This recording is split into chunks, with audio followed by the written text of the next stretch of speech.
Man, I was doing what I usually be doing. Scrolling through the video, checking out the comments, man, responding, you know what I'm saying, liking stuff. Seeing what effect I'm having on people, letting y'all have y'all effect on me. I get to a comment, man, where somebody was asking about my perspective on T.I. versus King. Y'all come on in, like, comment, subscribe. I'm gonna get this here ready. Well, I get ready to tell y'all how I feel about that. My honest opinion, though. And I got an opinion on the perspective, man. It might be a little bit different than everybody else because of some shit I've been through in life. Some shit that I see and recognize that I know everybody not gonna see. You know what I'm saying? The average person not gonna see this.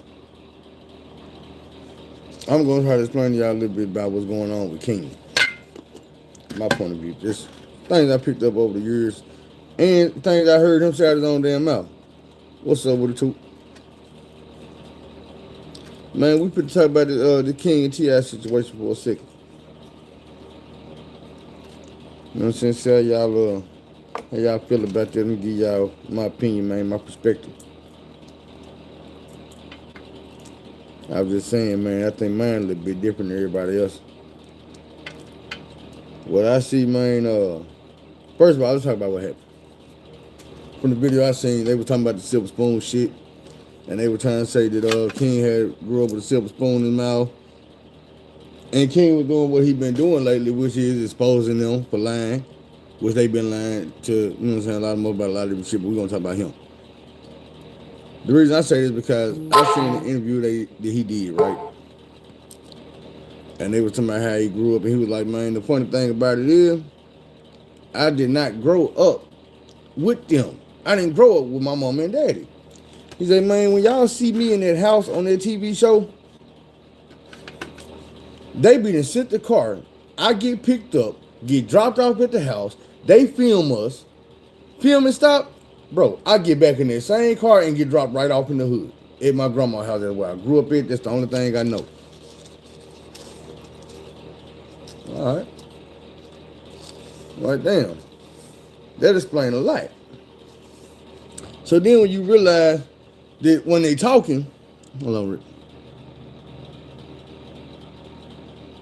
Man, shit, you can catch it on the replay, man. We going in. But look, when they was talking, man, he was like, man, you go with the silver spoon in your mouth. And then T.I. say, you ever woke up with a roach on your face? And King said something that caught my ear. Everybody didn't catch this. I even had to correct somebody on Facebook. They were like, man, that nigga stupid and this and that. He talking this. I said, hold on, man. Y'all didn't hear what King said when T.I. said you ain't never had to wake up with no roaches on your face? King said, nigga, that's not the goal.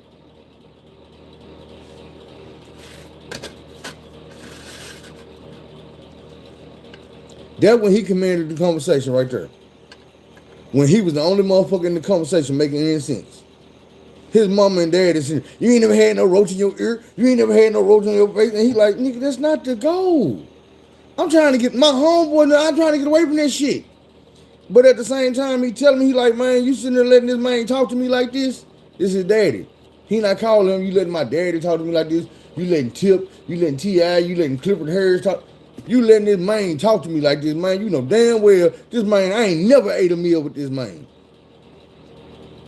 So what I'm saying is, put that in perspective. That's what was said.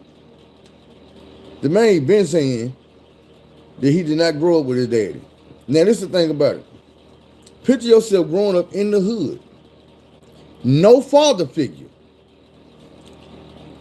Even though you got a father. Not only do you got a father that ain't your damn father, but your father that ain't your goddamn father got a whole goddamn family reality TV show out here. Getting paid mega bucks for it. Making him look like father of the year. Don't nobody know though. You don't even live with this nigga. This nigga live in this house and you live in the hood. You know what I'm saying? You live in the motherfucking hood with your mama. I mean, with your grandma. Thing is, this what y'all gotta realize, man. When T.I. had his little back and forth with Kodak,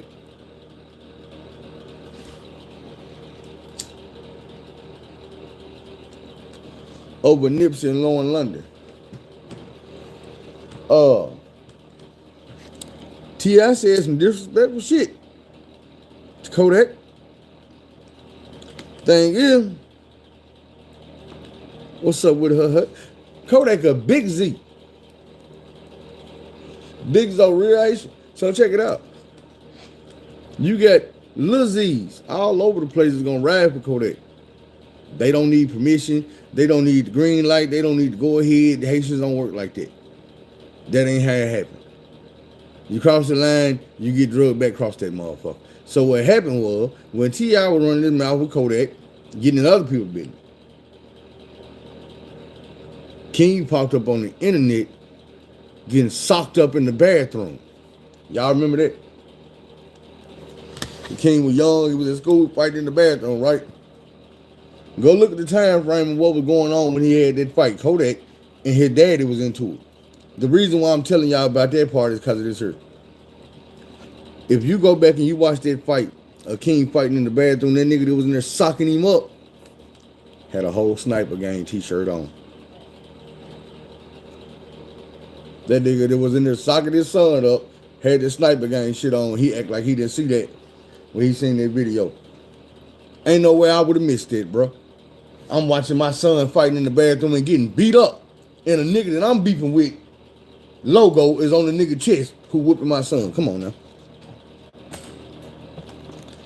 I'm saying all that to say, man, no matter if T.I. was raising that man in his life, protecting him like a father's supposed to or not, dude was out here fighting T.I. battles. Imagine how you feel. You out here fighting over your daddy name. A nigga that you ain't see that nigga this morning. You ain't see the nigga last night when you got into bed. That nigga ain't drop you off at school this morning. You ain't seen that nigga in a couple weeks or a month or something. But you at school fighting niggas about some shit he done said online. Now you online. Getting socked up. So, then as I was doing my research, it wasn't even a day. If I was doing my research a few days ago when this shit first broke, or really before that, probably just some shit I ran up on. But I was seeing how the money them had stopped coming on the T.I. and them show. They were like, man, motherfucker tried to pay him 85 bands. Like, he was like, man, we'll pay you 85 bands. He was like, I'm good, bro. I ain't fucking with him like that. They tried to start a rumor and say that dude stopped coming on the show because he was gay. T.I. didn't want him exposed like that. Dude just say, goddamn, he wasn't with the fuckery no more. He wasn't with the fake shit. He was tired of goddamn hustling and busting and trying to make it look good, and dude wasn't shit. Now, don't get me wrong. This is not a post I'm making to bash T.I. I'm just giving it from my, because I'm not even talking about T.I. the person. I'm talking about Tip. I'm talking about from Clifford Harris, the father, and his son. But what I'm saying is, you got to look at it from a point of view is, you got a young man that's growing up into his own. You damn sure this motherfucker has some animosity towards his daddy. You can hear that when they talk. When he talk to his daddy, you can hear the animosity. When he telling his mama, why you letting this man, why you letting this man play with me? You know I stand on business. Why you letting this man play with me? Now ain't no mystery in my history. Say, man, nigga, you said it talking about silver spoon. I ain't never ate a meal with you. How the hell you know what type of spoon I was eating with? You had the silver spoon. Maybe not when you was a baby, but when I was a baby, you damn sure had one. That's how dude feel. Like, nigga, I was at grandma's house with a wooden spoon in it. It's a big damn difference. So dude kind of took offense to that. And I'm not saying like King's some hardcore gangster, even like he got to be. Just being real, I feel like dude is, I don't want to call him a fake ass gangster, even though a lot of niggas would. My thing is, I feel like dude not only trying to live up to the image that his father portrayed, but the hood puts him in that situation. You see what I'm saying? Nigga, your daddy T.I. You right here in the hood with us. You know, even if it's like, think about it with kids, the way kids' mind work. You don't have to say, oh, nigga, I'm T.I. son, I'm better than y'all. It's gonna be 20 niggas when you walk in school and like, oh, that nigga T.I. son, he think he better than us. That's how kids think. When his daughter get it, oh, this T.I. dog, she thinks she cute. I don't get it. What if a motherfucker do think they cute? But then sometimes I think I'm cute. That make you mad? What should make you mad is the audacity that you had to wake up this morning and not feel good about yourself. Not feel like you was something special. You was something goddamn important. Somebody wanted to see. I'm just saying, man, you got to, that self-esteem is yours. You got to do it for yourself. Other people can encourage you and lift you up, but if you're going to stay up there, you're going to have to work. Come on now. Ain't nobody going to benefit from it. Somebody might benefit but you. But, hey, if you're going to do it for yourself, you're going to damn sure benefit. You shouldn't worry about who else benefit as long as you will. You know what I'm saying? It's like, motherfucker tell you, hey, you want to make $100? And you like, yeah, what I got to do? Man, I need you to take this wheelbarrow full of wood. It's about 50 pounds. You're going to have to walk it about 2 blocks that way, man. But when you get down there, I'm going to give you $100 and I'm going to give him $100. Is you the motherfucker going to say, all right? Or is you the motherfucker going to say, hold on, what he get $100 for? Don't matter what the fuck he getting $100 for. I just told you if you take this wheelbarrow down here 2 blocks full of wood, about 50 pounds, I'm going to give you $100. Nigga, do you want the $100 or not? Don't worry about what he getting $100 for. But see, that's how some people be. And I had to explain this and tell people, look here, bro. What I eat don't make you shit. Meaning, don't worry about what I'm over here doing. It ain't going to affect what you over there doing. You see what I'm saying? If you stay across the street and I stay over here, you not paying your light bills ain't going to have me over here in the dark. Now, if you my roommate and you up in this motherfucker, that's my business. You ain't paying the light bill, yeah, I'm going to be in the dark. We're not going to have that. And you're going to find your ass standing over there across the street.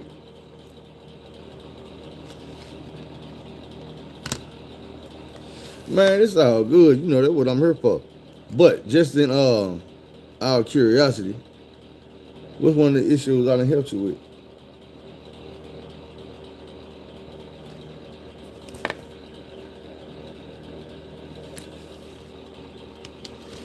On this father-son dynamic, though, man,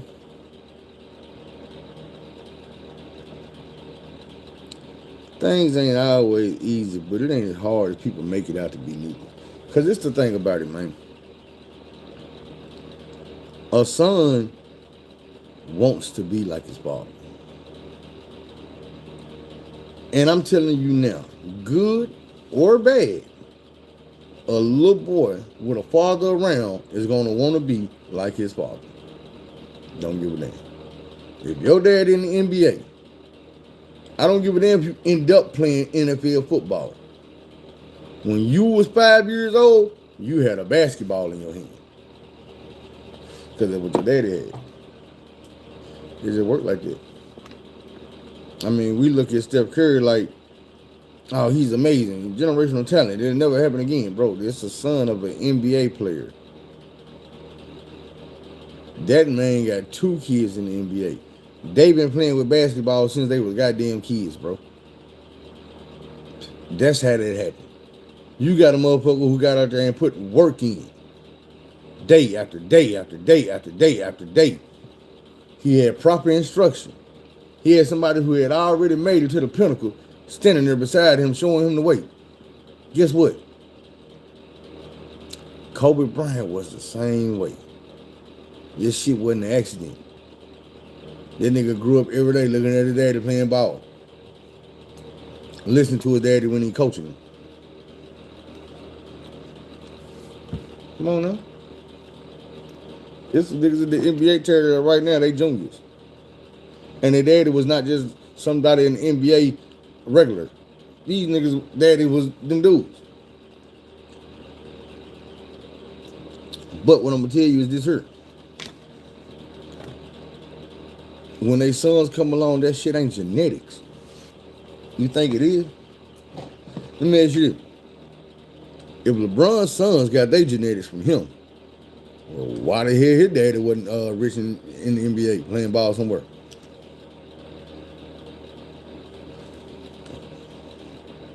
I'm just saying. Because if they got half of what their daddy got and he got half of what his daddy had, god damn. Where this nigga daddy at? Come on, man. Was this nigga daddy Kareem? Was this nigga daddy Wilt? Some goddamn baby, come on now. Elgin Baylor? And shit, you tell me. Because I'm going to give you another example.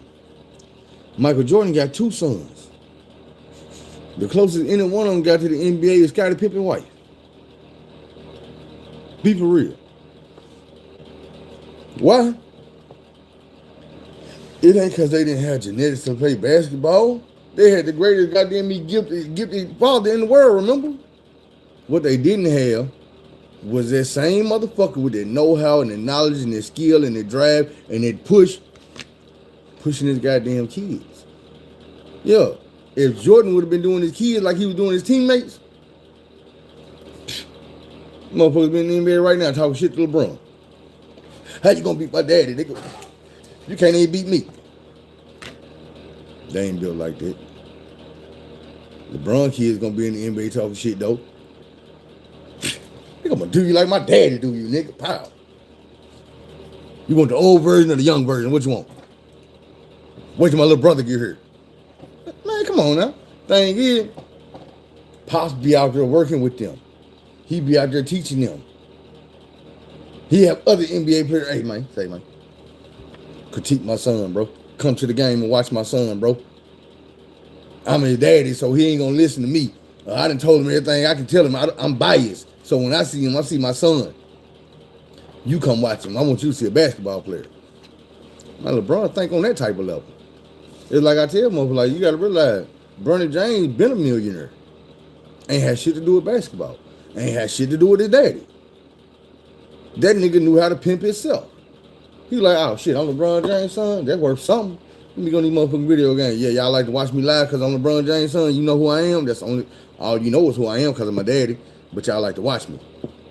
Them motherfuckers start calling in. Hey, bro, we give you $2 million to sponsor our video games on Twitch. This nigga send the check. LeBron like, what? You a millionaire? Shit, all right, son, that's what you did on Tuesday. What you gonna do?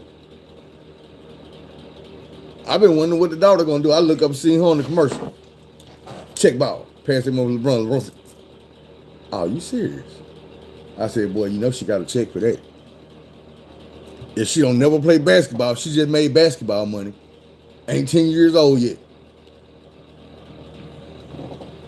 Hey. That's why I look at niggas like 50 Cent and be like, bro, you fumbled the bag, bro. I don't give a damn how much money 50 Cent done made off music. I don't give a damn how much money 50 Cent done made off movies, off of rappers, off none of that. He fumbled the biggest bag he ever had, and that was Marquise. Why I say that? Because, boy, that's your twin. That's your motherfucking legacy. Everything you got, you could have handed to your son and told him, hey, now make sure all my grandkids took care of for the rest of their life. I mean, I done already did it. But you going to have some grandkids one day, and I need you to make sure they straight. And your son born, nigga, I need you to make sure that his grandkids straight. By making sure that he makes sure it happens. I'm going to teach you how to do it. Check this out. I'm like, and I done told y'all this before. Right now, today, 50 Cent's son is an actor. This nigga get his money off of acting. Right now, today, I just found out some shit that I did not know. 50 Cent's son played high school basketball, averaging 19 points a game. played for a school that was playing all over the nation, not just in Atlanta where he was playing at, a Christian school. But I'm like, this nigga started the whole time in high school, averaging 19 points a game. Nobody even knew he played basketball. 50 Cent was at none of this nigga games.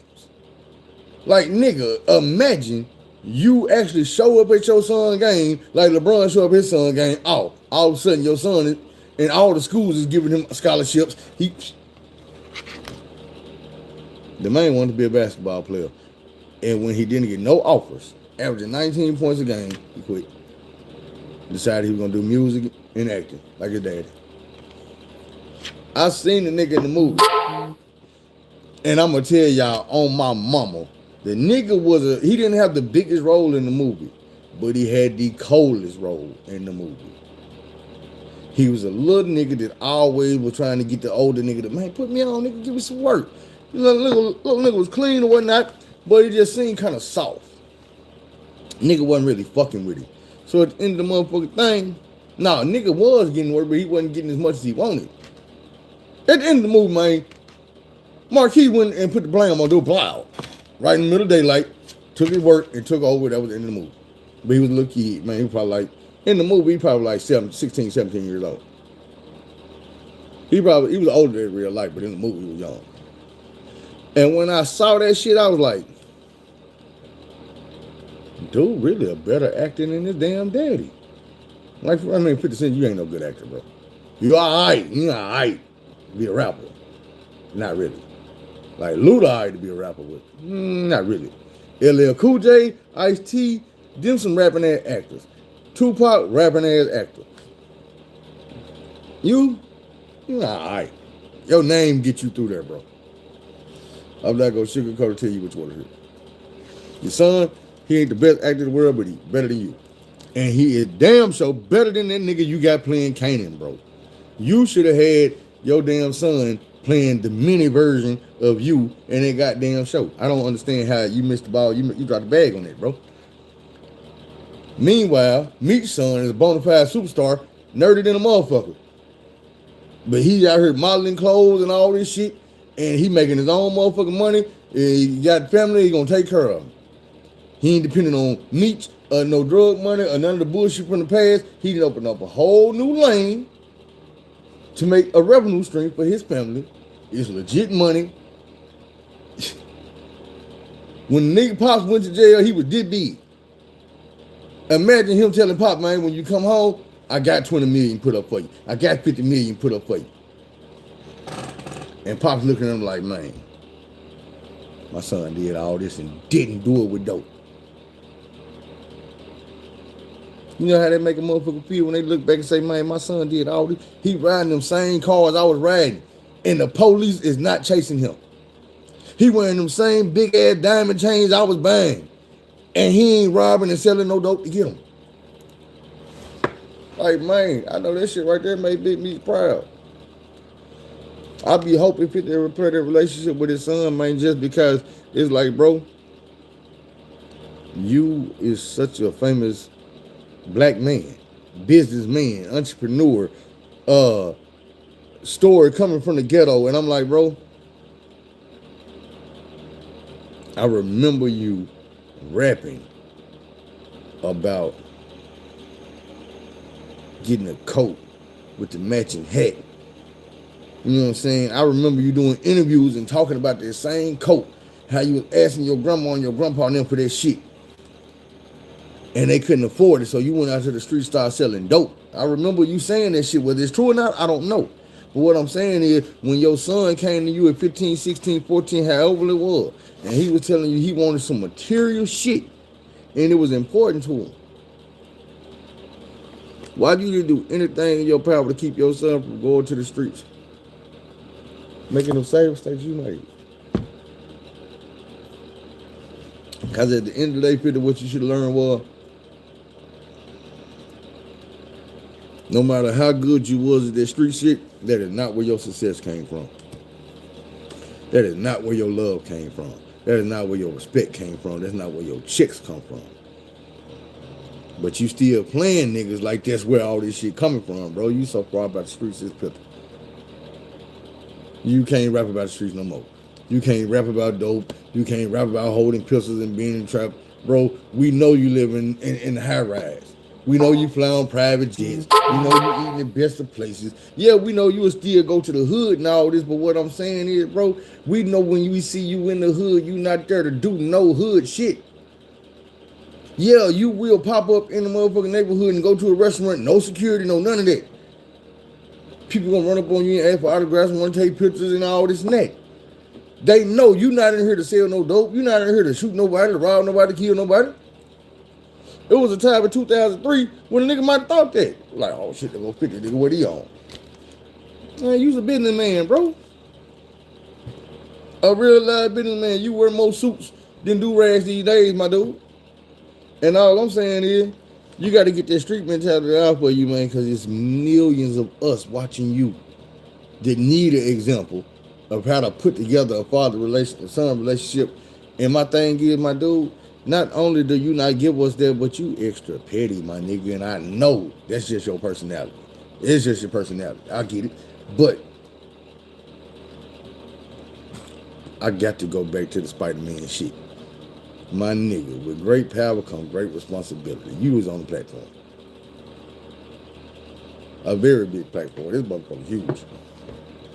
Cable platform, nigga, YouTube, TikTok, wherever a screen it, they gonna see your face. They gonna listen to your voice. They gonna do what the fuck you say do. Sometimes I sit back and be like, man, people just don't even peep shit. Like, I'm gonna give y'all one thing that just, I can't get it out of my head. You can go back anytime in the last 15 years, man.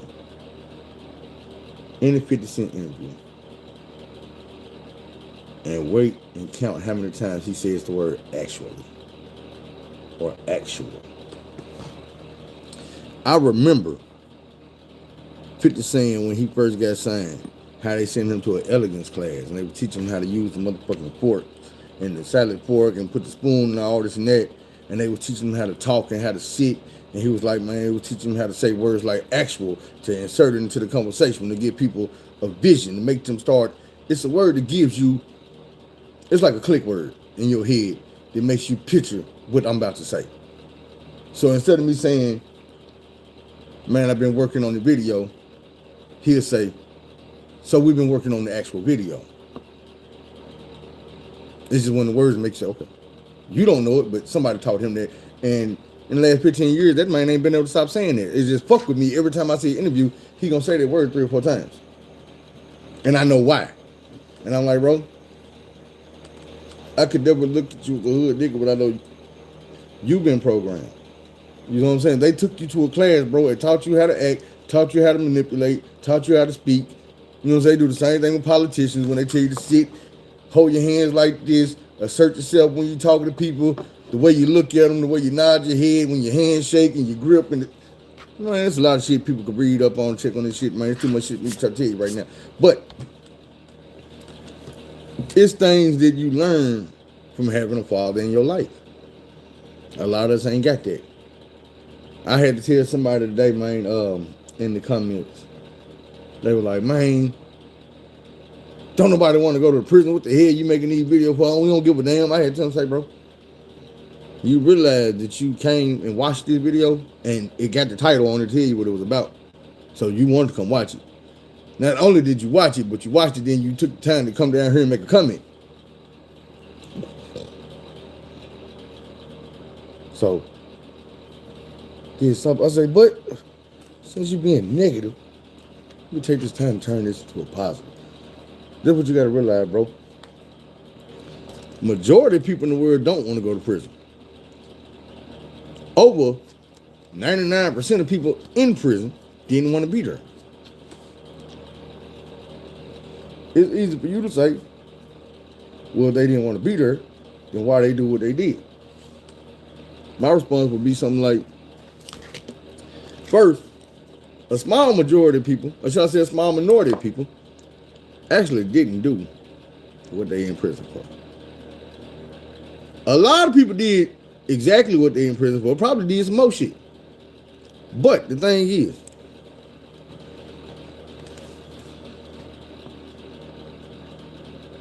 Going to prison and being in prison, not only the two different things, but it ain't a badge of honor. It ain't a walk of life. It ain't a what's the word I'm trying to think of. It ain't a rites of passage. A lot of people treat it like it is. I might switch the subject up because I had something else on my mind. But I'm gonna get there because that's what the woman had said, the rites of passage part. But let me get back to dude saying while I was making the video. Now I told her, I said, look here, bro, I make this video because people like you they say shit like, man, I ain't going to prison. You're gonna be the main motherfuckers to go to prison because of your attitude on life. You think shit can't happen to you. You think that everybody in prison is there because they fucked up and that everybody on the streets is here because they didn't. It ain't like that, bro. The world is not cut and dry. You can end up in prison, man, tomorrow. I'm gonna tell y'all, and I told y'all this before, man, one of my favorite prison movies to watch is a movie called Shot Caller. Now, this movie is extreme, but it showed perfectly how everyday white dude, no type of gang affiliation. I'm talking about this man was a lawyer and he didn't out here living his best life, married, kids, ain't never heard a fly. But something good happened to him and his homeboy celebrating with their wives. They out drinking, having a good time. And then on the way home, they had a car wreck. In that car wreck, dude got fucked up. His wife got fucked up. His homeboy wife was all right, but his homeboy died. And when his homeboy died, his homeboy wife sued him. He got sent to prison for like 3 years, maybe even 4. I might be wrong. It might have been 2. Think about it. When he got to prison, his lawyer told, look, man, you're going to do a little time. Come on home. You're going to be all right, man. Just don't take no shit from nobody. You'll be all right. So the man did what he minded his motherfucking business. Came out on the yard. A nigga walked up to him, got talking that shit. Hey, man, woo. Man, I don't no problem.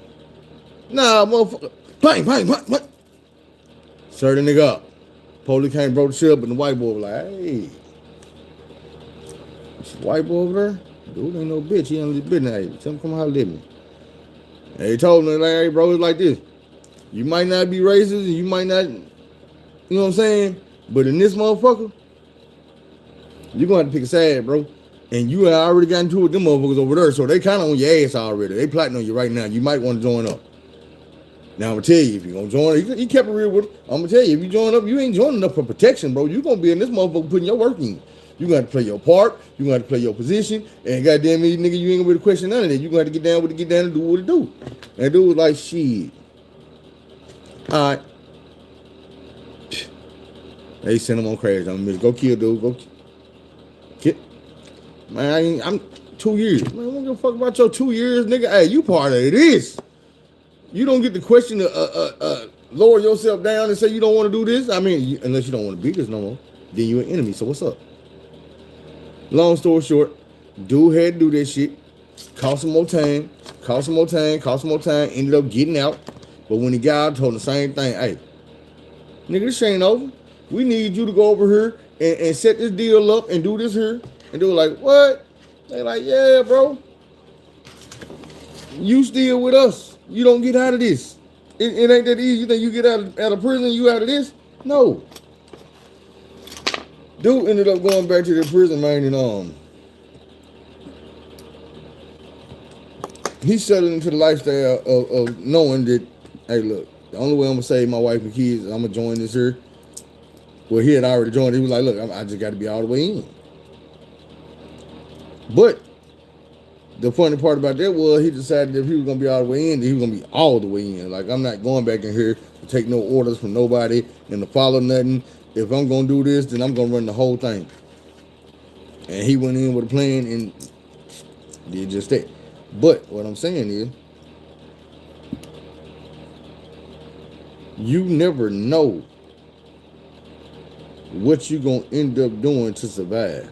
Because when that man went in that prison, It was not his intent on becoming in the game, the top dude of the game. I'm gonna run this. I'm gonna be knocking dudes off. I'm gonna get back to the street. I'm gonna make all this money. I'm gonna do this. And these folks gonna love me and they gonna respect me.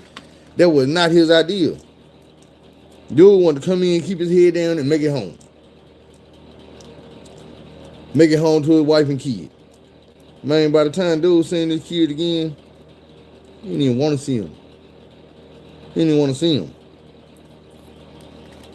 They knocking on the door to the hotel. He won't even open up the door. Like, shit, I don't even want to see y'all, man. And then because he ain't love him, because he was caught up in so much bullshit, he already knew, man, this dirt gonna rub off on him. If I open the door, this dirt gonna rub off on y'all. And as men, sometimes we don't take time to you know what I'm saying, weigh that option. That this bullshit that we could do. Kids, y'all, I know y'all don't. You ain't learned how yet. That's one thing that I can't say I hate about kids, because I be jealous of that. The kids still had that bright-eyed, bushy tail look in their eyes. They don't know what the future holds. But at the same time, that shit be dangerous because kids these days act as if they know. They don't know. They act as if they ready for them consequences. They not ready for them consequences. How do I know they not ready? Ain't nobody ready. Grown ass man, 500 pounds ain't ready. I'm trying to tell you. If you listen to these dudes' story in prison, man, anybody. Cartoon, Bill Feasy, G. I don't give a damn, pick one. Tay, 1090J, Iron. Everybody's story gonna tell you one thing.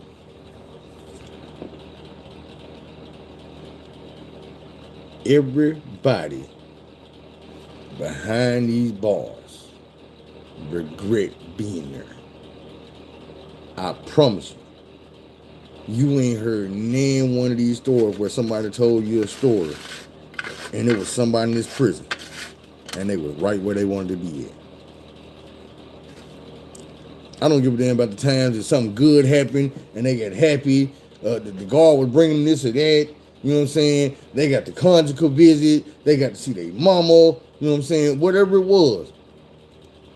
That temporary happiness never equated to somebody being right where they wanted to be at. Ain't nobody in prison wanting to be at. Now, let's move on to what some woman said. She said, I ain't even read the whole thing because it was long as hell, but she was asking a bunch of questions. And I'm going to try to answer your question in a short way. But she was basically asking, like, why did men go to prison and turn into animals and behave like animals and we ain't civilized and all this and that? Why don't they house the good inmates with the good inmates and the bad inmates with the bad inmates? And this is the thing. First of all, I don't care who you are. If you get put in a cage and treated like an animal, the animal gonna come out of you. We human. And you know what being human means? Being human means you can speak and you have an opposable thumb. You also got canines. You bite shit, you eat shit, you got nails, you scratch shit, you go out and you hunt, you kill meat, you dig up ground, you build forts, you protect. That's animal behavior. So when you get put in that cage, and it's dog eat dog, when they give you a plate of some shit that you can't eat, and I'm not saying you can't eat it, but I'm saying a lot of this shit you will eat and you'll throw that shit up. Motherfuckers will throw up even just looking at some of it. Man, I'm telling you, it's some shit they call, I'm trying to remember what we used to call that shit, man. This shit just looked like some it looked like throw up. It got imitation meat in it. It ain't good. They call it sweet and sour. One of them called sweet and sour. The shit ain't sweet or sour. The shit tart and bitter. Nasty and disgusting. And the other one is kind of like beef stroganoff, but it ain't no real beef in the shit. Matter of fact, it ain't even beef stroking, it's just stroking off. Hell no. That shit so damn, that's the worst shit they feed in the penitentiary. And you gonna get the stroganoff once a week, and you gonna get the sweet and sour once a week, maybe twice a week.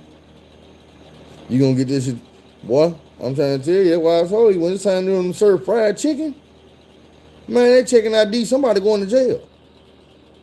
There's gonna be some fights. Every time they serve fried chicken, there's gonna be some fights. It's gonna be somebody going to jail for stealing fried chicken. She may lock me up for fried chicken before here. I'm trying to tell you. And it ain't cause it's fried chicken like, nigga love fried chicken. No. It's cause that's the one time you eating meat and you know exactly what the fuck you eating. This shit look like chicken. It's shaped like chicken. When you bite it, nigga, this meat look like chicken meat. This shit white. Ooh, this real meat. And the way the guards, the warden, and the rest of the prison act towards the shit make the people act the way they act towards it. When you come up to that motherfucking chow hall on chicken day, you gonna get to that thing and they, where your ID badge at? Here. Let me see it. They sitting there with a clipboard. ADC number. All right, going in. Next. Where your ID at? ADC number. What barracks you in? 12 barracks? All right, hold on. You already, hey, my nigga, gonna get out the line. You going to jail. Get the fuck out the line. Man, I promise you, it's just like that. Nigga know they finna go to jail. Get right back in that line, hungry as hell. You might be in debt. I'm telling you, fried chicken, that's why I say nigga get their ass whooped. I ain't forgot about the topic. We're gonna get right back to that. But that's what I'm saying. They create the beast. You don't need jail bars for that. You take anywhere where you got a bunch of people being mistreated, and you gonna see savage. You gonna see beast. You gonna see animal. Go to a youth offenders camp. Go to a motherfucking a group home. Places like that where the kids ain't being treated right. They ain't look. They got to fight over the food. They got to fight over the good space in bed. You know what I'm saying? And it's gonna be some animalistic activity going on. When you treat a motherfucker like they ain't shit, their value start to drop. So when you lock a person up and you make them dress like they ain't shit, they living quarters ain't shit. You talk to them like they ain't shit. You feed them like they ain't shit, and then you want to walk around and just be the nicest people in the world. Get their shit together, act right. No. People suffering all day long. It's not like you see on TV. I'm trying to tell you. You gonna have your good days, but most of your days is gonna be bad days because all your days gonna be in prison. Even on your good days, they don't go good day, good day, good day, good day. They go, damn. Woke up good day in a good mood. Bullshit happened. Woke up in a fucked up mood, but then I got their visit. Good mood. You know what I'm saying?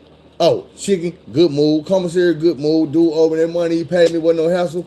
Good mood. Petty shit. But back to it.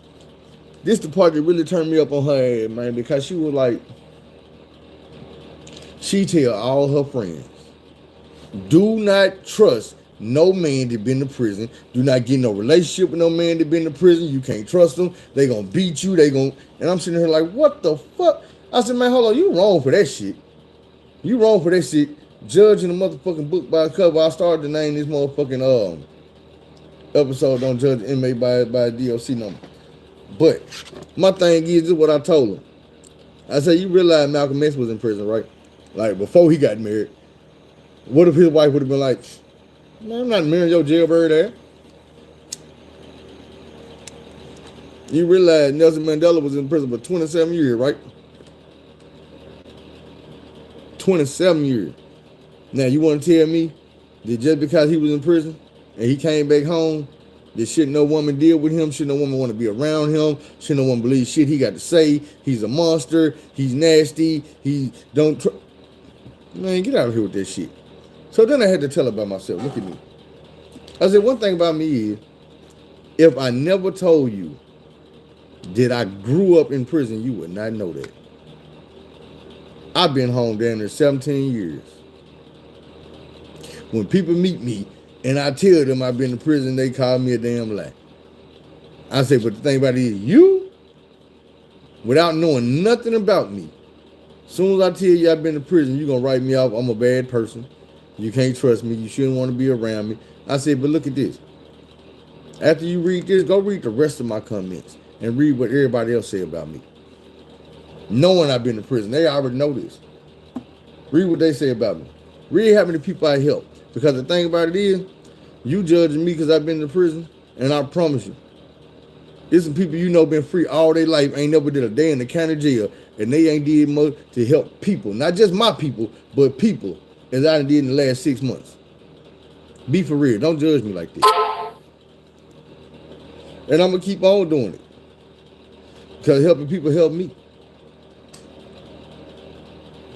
Making videos like this keep me sane. It keep me from being out the street doing dumb shit. Reading people comments and them telling me, man, you done helped me, man. You done did this, man. I showed this to my people. I shared this on Facebook, man. Everybody need to see this.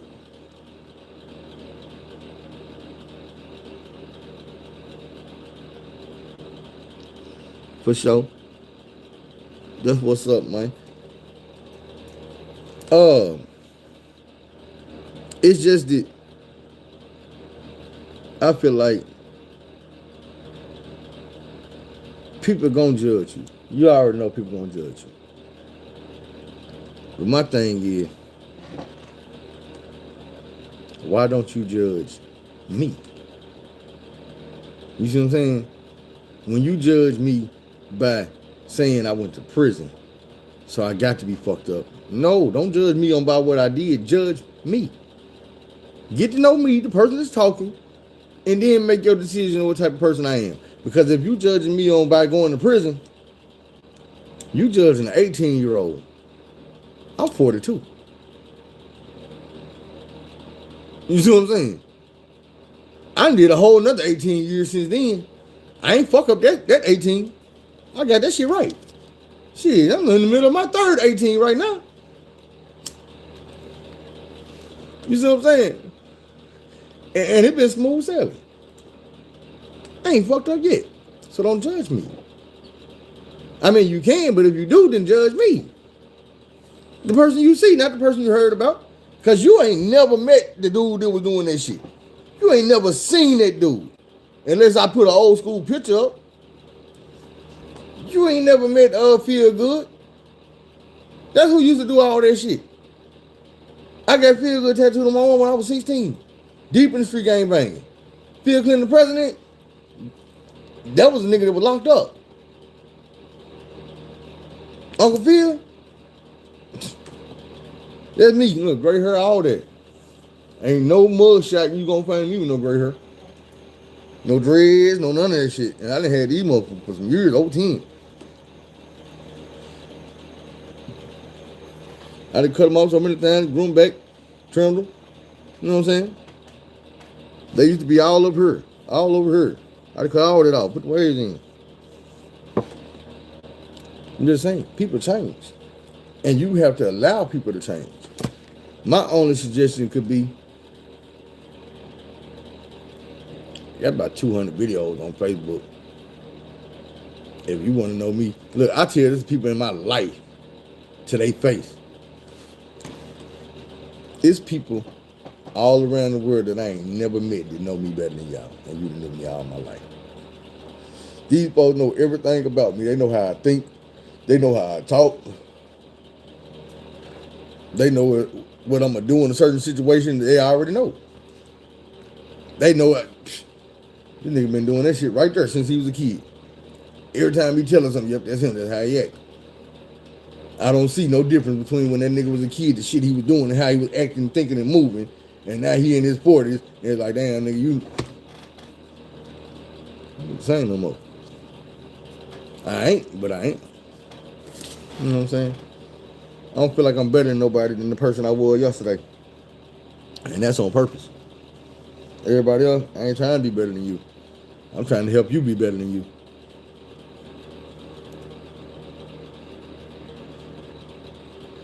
I mean, that's just the way I see it. When I come down my street, I don't be looking like, man, look at my driveway, my cars and shit. Man, I be wanting everybody's driveway look like that. So when anybody come down the block, they be like, oh shit. The neighborhood, not just, oh, the neighbor. Nah, nigga, I want to live in a nice neighborhood, not just a nice house. You know what I'm saying? You can live in a nice house, everything around you fucked up. How long you think your shit gonna stay nice? Yo, you stand in the project with a Bentley. How many nights you think you gonna sleep safe and sound?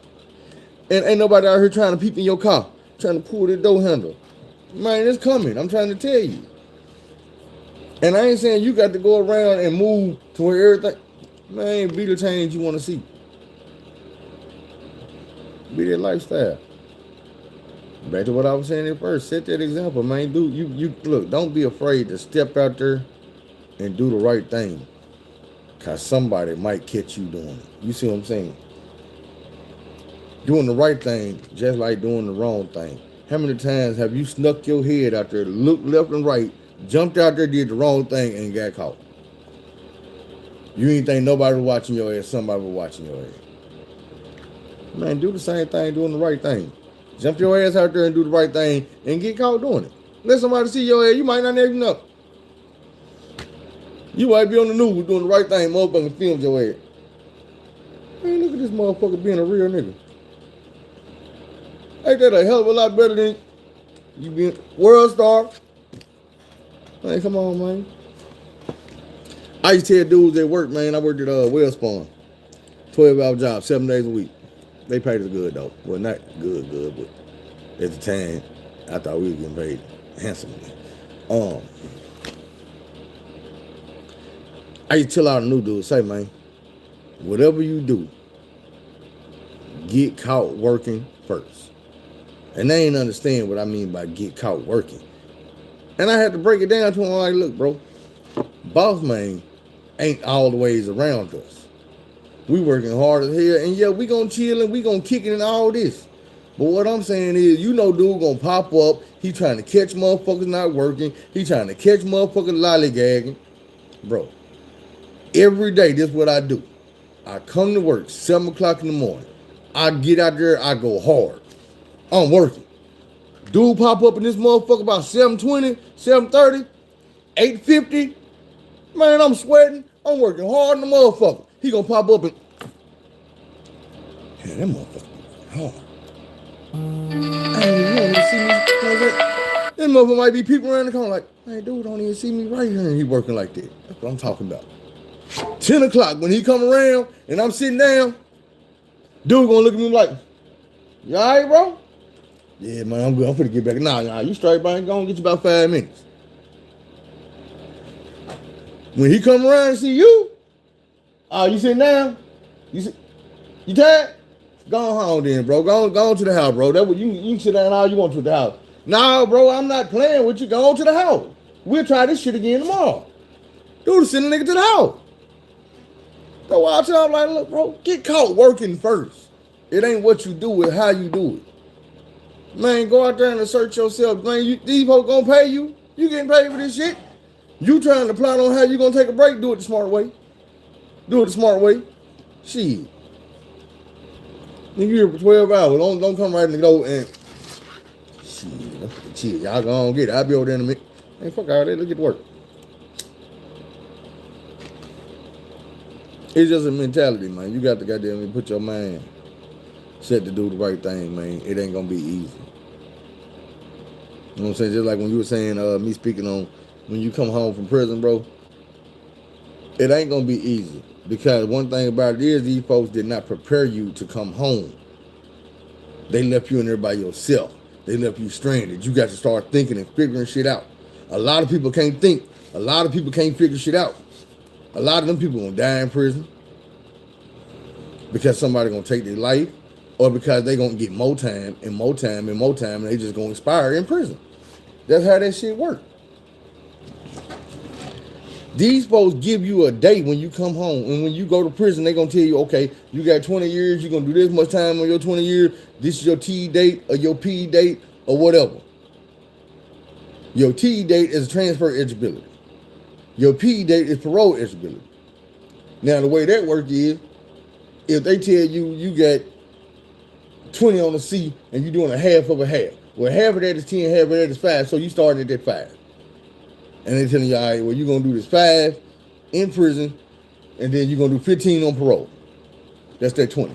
So what you're going to do is you go in here and you keep your nose clean, you do good, you get your class 1, you work your job, you stay out of trouble, and every month you get a little good time.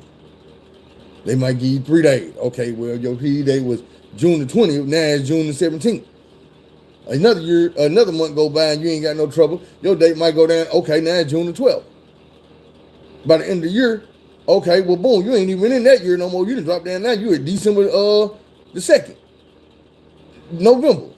Because you walking your time down while you're doing these months and you ain't getting in no trouble. But the average motherfucker cannot go without getting in trouble. And like I told you when I told you my story, the first time I got in trouble wasn't my fault. I didn't do shit. I just was green and didn't know. The broad told me to get off the phone. I was on the phone. My family paying for this phone call. And I'm like, bro, if I hang up right now, they still gonna get charged the whole amount. I get 15 minutes. Once you press that 5, you getting charged.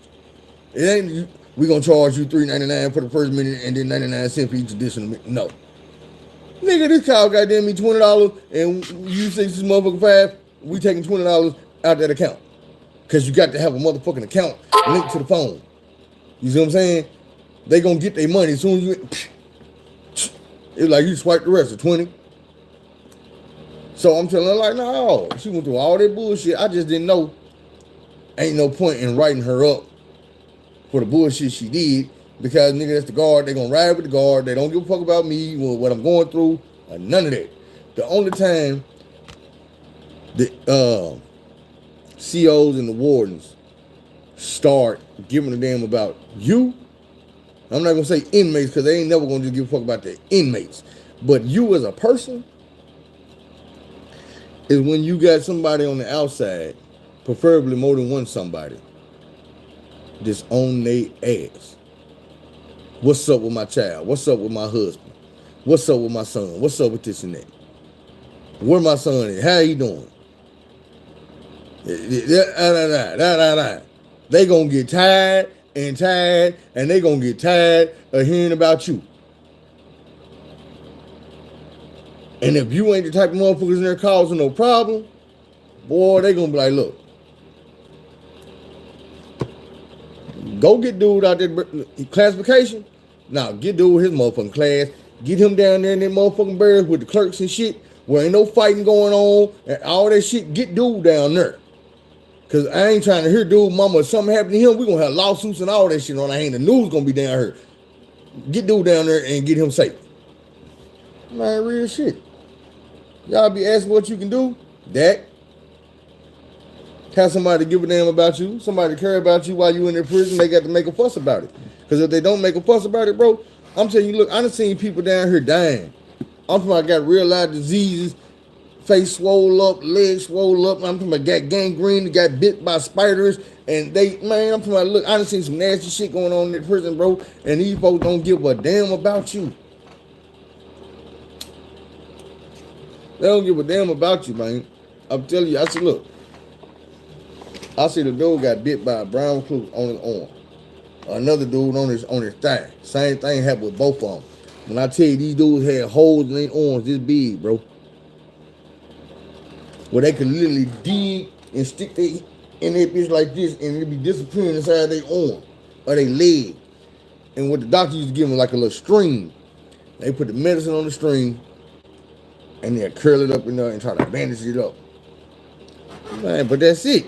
You ain't going to no free world hospital. You ain't getting no nothing. That string and that little medicine on it and a bandage on it. An extra large band-aid. And that's it. Man, these dudes' arms and legs ain't never going to be the same again.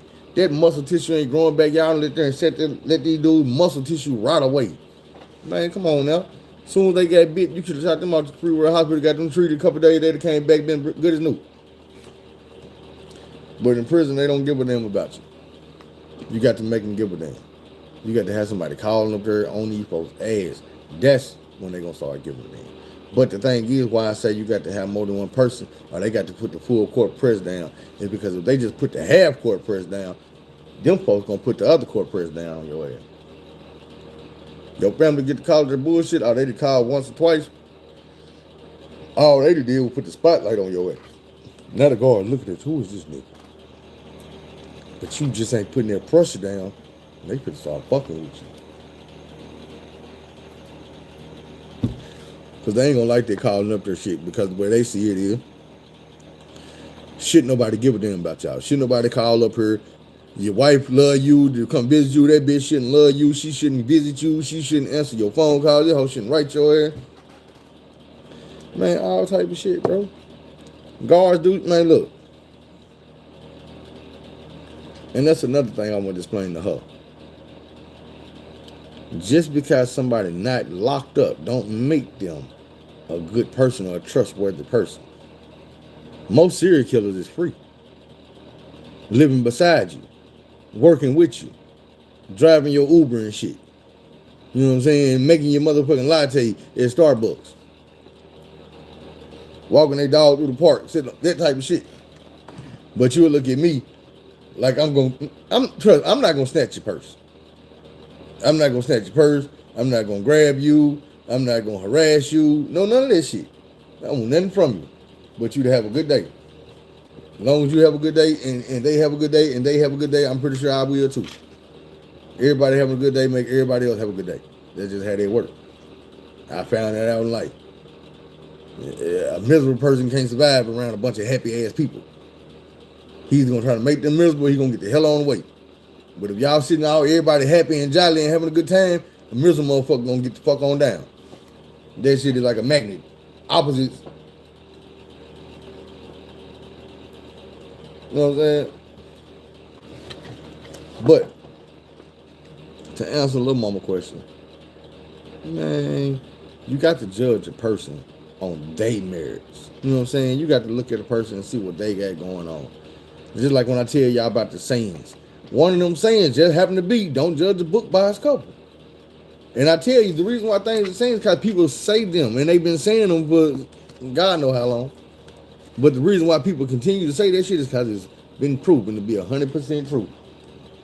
People tell you don't judge a book by a cover because they didn't learn the hard way. Somebody before them to learn the hard way that judging a book by a cover is not going to turn out well. That's not going to end well. You're going to look like a fool. You know what I'm saying? People tell you, when you assume we make an ass out of you and me. They tell you that because that's what usually happens. You know what I'm saying? So once again, I need y'all to hit the comments, man. If y'all got some sayings, some things like that y'all done heard over y'all lifetime, share them in the comments. Because we're going to do a whole video about them motherfuckers. We're going to break them down. One thing I always wanted to do is do a compilation video with old people. That's one reason why I ain't calling Miss Curl old, but then when you 64, you know what it is. Just for the advice, the sayings. I want to, you know what I'm saying, just catch old people out doing what they do, grocery store, parking lot, gas station, store, whatever, you know what I'm saying, and ask them one question. If it was one thing that you'd learned over your life, one piece of advice that you could share with the younger generation, that something they could take with them and use throughout the rest of their life, what would it be? I guarantee you, without me telling them to give y'all one of them type of sayings, 9 times out of 10, they're going to give you one of those. Because older people that learn throughout their life that shit right there is what will carry you through life. I'm going to give you another one that came, you know what I'm saying, and I said this the other day, but patience is a virtue. You hear that all the time. People say that to you all the time. Hey, look, chill out, bro. Patience is a virtue. One day, I listened.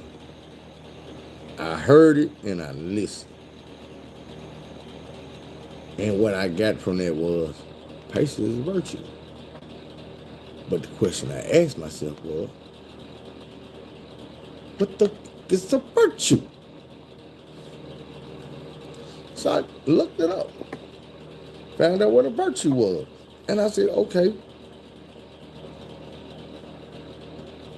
And I looked at the virtues, and I said to myself, when I read it, I don't know if this is what I said to myself or this is what I actually read, but a person that can practice and master these virtues will end up being like the perfect person in life. Like, motherfucker, you will have your shit together. You will be the type of person everybody want in their life. Everybody want to be around. And if you don't believe me, go look up what a virtuous person is, what the virtues are. It's a step-by-step guide to tell you how to be a good motherfucking person in life, a real nigga. You know what I'm saying? You can take the 10 crack commandments or all these things that we learned in life or in the streets or in the boardrooms or in the schools or wherever. And you put all that shit over here on this side. Everything you done learned. And then you say, okay, now hold on. And then you go over here and you look at the virtues. You line them up. And do a versus. The fuck are the virtues gonna win? It's only a handful of them. But I promise if you learn them and you practice them, you study them, you're going that way. And I ain't talking about heaven, I'm talking about to the moon. You're going to be one of them type of people that can't be denied. No matter what room you walk into, you're going to shine. Your light going to glow. You're going to be recognized. People going to want to hear what you got to say. And the thing is, it's like self-esteem. It's something you got to do. Can't nobody do it for you. Can't nobody show you how to do it. They can tell you what a virtue is and tell you, okay, now, you make your mind up if that's what you want to do. Can you be a patient person? Can you be a humble person? You know what I'm saying? Everybody can't. Or should I say everybody can, but everybody ain't. Can't ain't two different words. Some people can't, some people ain't. But when it comes down to doing the good thing, the right thing, it's only one of them. And that's ain't.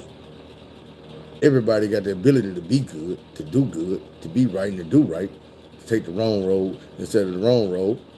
You know what I'm saying? But is you going to make that choice? It got to be a conscious decision. It's just like success when I tell you, man, it's being right, being successful. It's like being a recovering drug addict or a recovering alcoholic. That's some shit you got to do every day. You know what I'm saying? When you used to be on heroin or crystal meth or fentanyl or whatever you was on, and you got off, you can't just get off and walk away and be like, okay, I'm good. No, you got to wake up every day and be like, you know what? Not today. I'll get me through it. Not today. Come on now. I don't know what's going around that corner, but you done learned throughout your life when it come down to them drugs, shit, they can be right around that corner. You never know when you're going to bump into them. Damn. Start over. Man, everybody don't get to start over. You know what I'm saying? You got to take your life in your own hands, and you got to take it serious. And the thing that we got to teach these kids is, y'all don't get that grace period that we used to get to grow up. Because y'all under attack, like kids are under motherfucking attack, man. It's sad to say. I seen a video on YouTube today, and it was funny because I made one yesterday, and I was talking about the kids singing that make me wet songs or make me whatever song, whatever this shit. But then I seen the girl today, and they was talking about Sexy Red and Pound Town song, and the kids to be at school singing and this and that, and I'm like,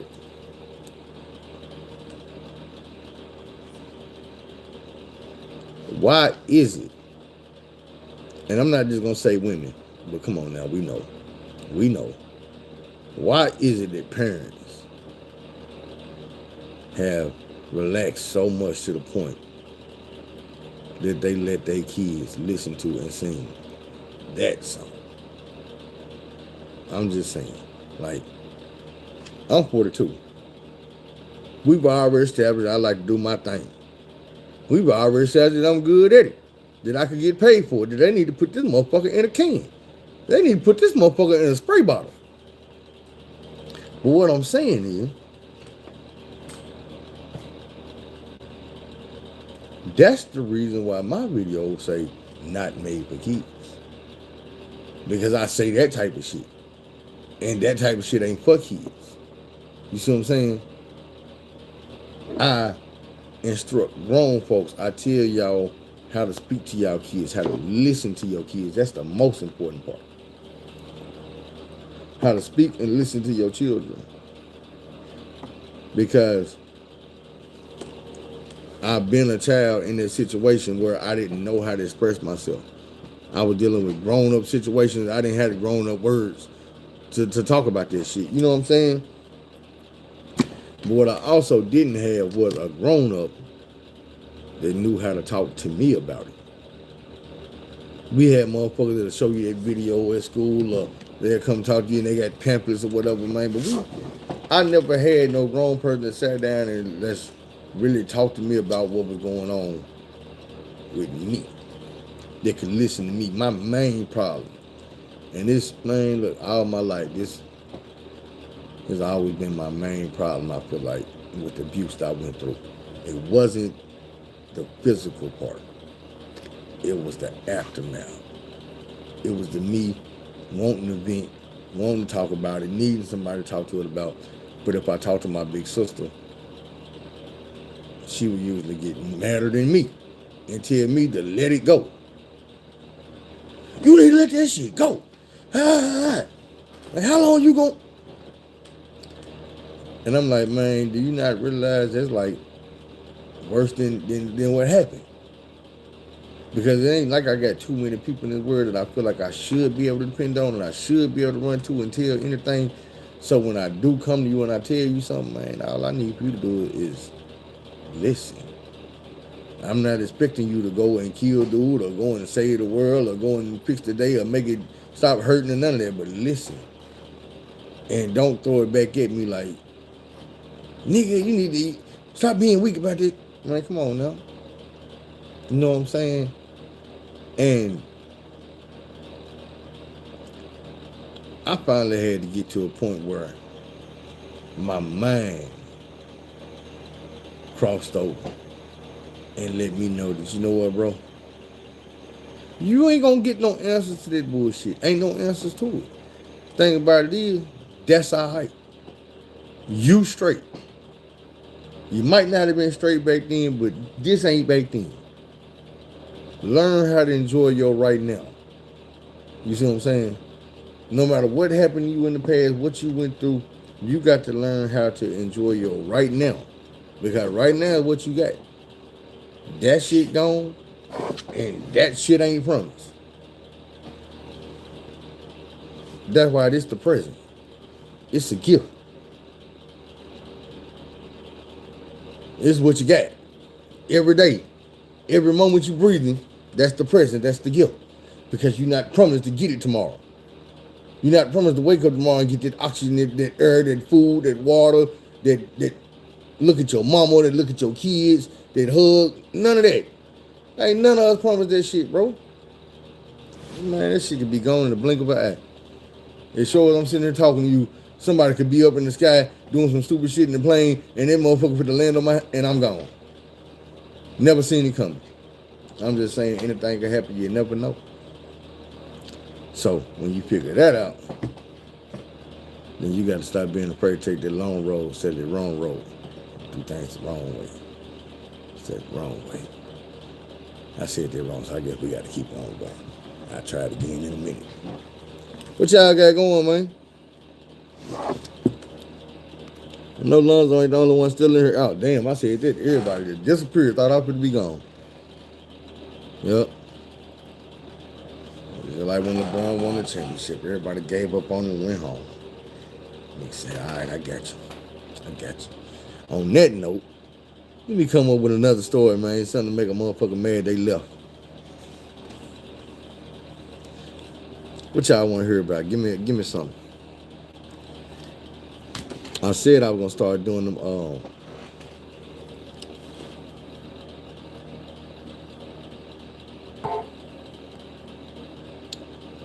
doing the Dirty Rotten Scandals that I did on the new channel again on this channel.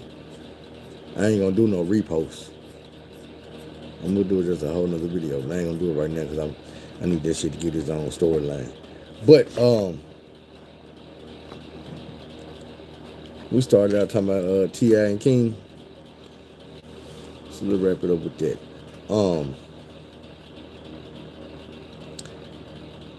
I just see a situation, man, where a lot of motherfucking lies is starting to come to. A lot of the shit that was done in the dark is starting to come to the light. I didn't agree with none of this shit I was hearing when I was saying, like in the first interview, when dude was talking about how he was living with his grandma and shit. Cause I'm like, hold on, you live with your grandma, nigga? We see your ass. I remember, man, it's on TV. You gonna see what they write down in the script. You know what I'm saying? Even though this dude real mama and daddy, we only seen what we wrote down in the script. You got to remember, you see that shit on TV, they been shows you a preview of it before commercial break, and then you come back to commercial and you watch about 10, 15 minutes, and then you see the shit you seen before the commercial break. That ain't how life work. That's reminding you, man, this shit ain't real, this shit on TV.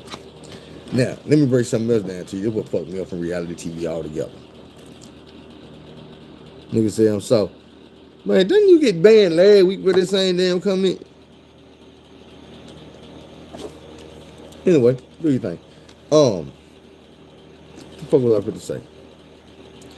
Nigga, what was I supposed to say, y'all? This nigga just threw me all the way the fuck off.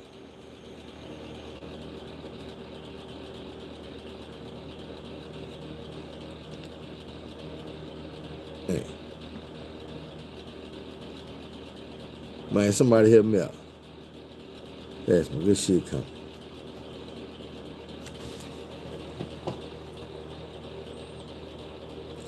Fuck, we might find something else.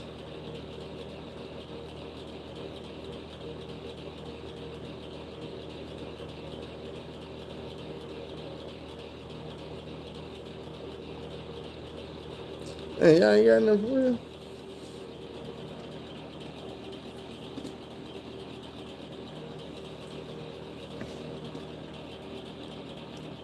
That what they call you, weak ass?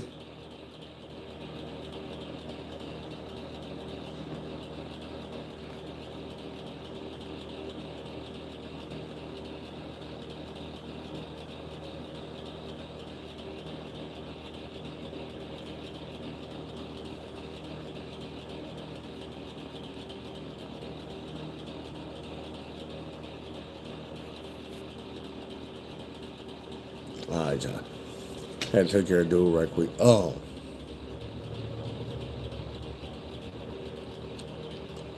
Was I about to say, man, poor dude came in here and got to popping off.